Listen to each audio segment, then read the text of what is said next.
racism is a global and vague term. Sorry, but why would you possibly do that? What did that mean? Because I said it was a global and vague term. The inverted commas is if it's not a real thing. No, that isn't what it meant. Well, what did it mean then? Explain. It meant that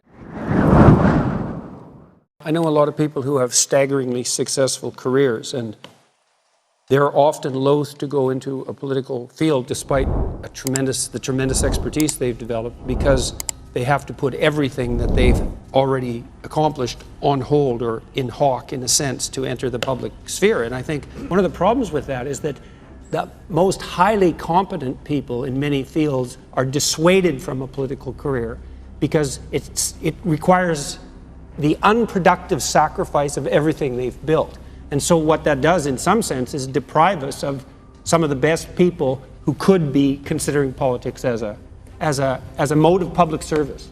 And so that's a complicated problem to try to solve. Why do we assume that such people are the best people? They're obviously not the best people for the job. Because they've demonstrated extreme competence in at least one area of That's banking, that's that person. This is why we're in the situation where we are with people like politicians that we have at the moment that are corrupt. There's no transparency, there's no accountability that you get in industry, and we don't even have it in our politics at the moment. Yeah, but that's not why you have corruption. Attitude that what is perceived as a good leader.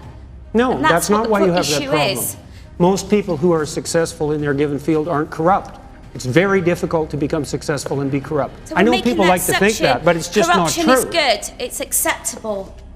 Look, 3% of the population is psychopathic, and it never really goes above that. And the reason that it never goes above that is because being psychopathic is not a very good strategy. And so the idea that people in power are corrupt, by definition, especially if they've built up their stature and influence as a consequence of competence, is simply wrong. And so you do want people who've demonstrated high levels of competence in at least one other field to serve as potential political candidates. What else would you use as a criteria for their ability? It's absolutely the case that institutions have a proclivity towards corruption under some circumstances. That's true of all institutions. But to blindly assume that that's more characteristic, let's say, of your political leaders than it is of you, for example, as a person, it's an empty sort of cynicism. It doesn't serve people well, and it's not true of reasonable governments or countries. It's simply not true. The revelations from cricket's Azeem Rafiq. Former cricketer Azeem Rafiq this morning stood before politicians ready to give his honest and powerful testimony about the racist treatment he says he was forced to endure during his time playing for Yorkshire County Cricket Club. I felt isolated, humiliated at times, constant use of the word. In 2017 pre-season tour, we were in a place and Gary Balance walks over and goes, "Why are you talking to him? You know he's a or he's not a sheikh, he's got no oil." And footballers still taking the knee. What does this say about racism as a continuing undercurrent in present-day Britain? Things need to be particularized rather than generalized, as a general rule, let's say. And so this cricket player was facing racism by his own account. The question is, who, when, what, exactly? Because otherwise it degenerates into something like a discussion of structural racism. And when it becomes abstracted up to that level, first of all, that pits group against group, which I think is entirely counterproductive. And it actually doesn't address the issue. You know, racism is a global and vague term. Sorry, but why would you possibly do that? What did that mean? Because I said it was a global and vague term. The inverted commas is if it's not a real thing. No, that isn't what it meant. Well, what did it mean then? Explain. It meant that it's indicative of low resolution thinking.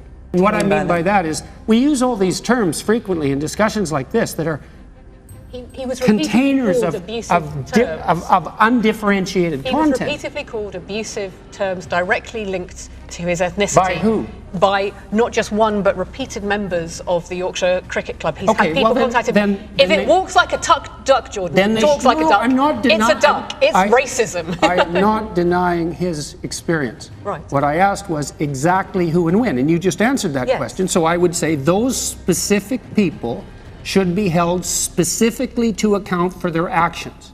before any movement up the abstraction hierarchy to a discussion of something like structural racism, which I don't think is helpful. Well, he has talked about institutional racism in cricket. He says that's what he's experienced as a term, institutional racism. Right, I know. And like I said, I believe that abstracting up the problem to that level of analysis does no good because it pits groups against groups. I think it exacerbates the problem, the concept of structural racism. It's too imprecise. It doesn't address the issue. Now, that does not mean racism does not exist. That is not what I'm saying in the least. Maybe let's do less of the hand movements and let's look at the evidence. So yes, there was. So the evidence was in the future. About the experience that Azim had, about multiple accounts. I think when we talk about structural racism, one of the things that really occurs to me, if I think about it in lay men and women's terms, is the bystander effect. And what is so powerful about his testimony is not just the explicit racism that he faced, it's the numbers of people who stood by and basically normalised that behaviour. We have a problem in British society, we have a problem particularly in sport, and we also have a problem when it comes to our definitions of racism, because people tend to lump people of different minority community backgrounds together. You know, and how do you talk about structural racism? I'm going to need to bring other people in as well. But the thing for me that I think is so powerful is this concept of the bystander, is the idea of the person who may think of themselves not as a racist, who may not have joined in this poor young man being bullied in the way that he was. Yes, I need to mention Stella simply because he has talked about it himself today, Azim Rafiq, that he has apologised for some anti-Semitic tweets that he put out several years ago. And what I think is really powerful is how clear and compelling his apology is and how he's recognised it.